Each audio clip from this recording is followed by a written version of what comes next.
Kidlat News Updates. Ako po si Cesar Soriano para hatid ang mga nangunang balita sa buong kapuluan ngayon. Nasagip ang ilang guro ng Manikahan National High School at mga Philippine Air Force o PAF reservist matapos tumaob ang kanilang sinasakyang bangka habang patungong Sacol Island sa Zamboanga City noong Linggo, Agosto 2. Ayon sa ulat, nagkaproblema sa makina ang kanilang motorized bangka kaya lumipat ang mga pasahero sa mas maliit na bangka. Dahil hindi nito kayang isakay ang lahat, pinasok ito ng tubig at nagsimulang lumubo.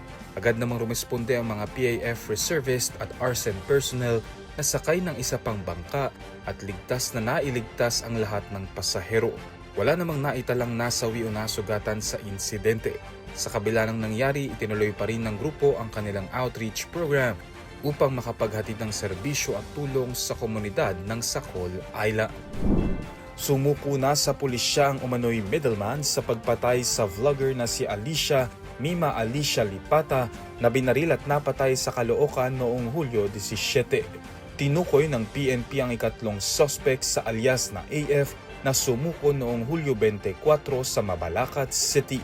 Siya umano ang nakipag-usap at nag-transfer ng pera mula sa mastermind patungo sa gunman.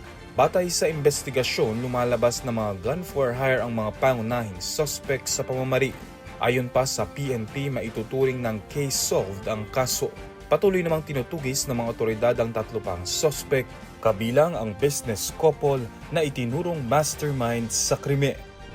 Nagkilos protesta ngayong Lunes ang ilang labor groups at iba pang sektor sa harap ng Department of Labor and Employment o DOLE Central Office sa Intramuros, Maynila laban sa Temporary Restraining Order o TRO na pumigil sa pagpapatupad ng 85 pesos na wage hike para sa mga manggagawa sa Metro Manila.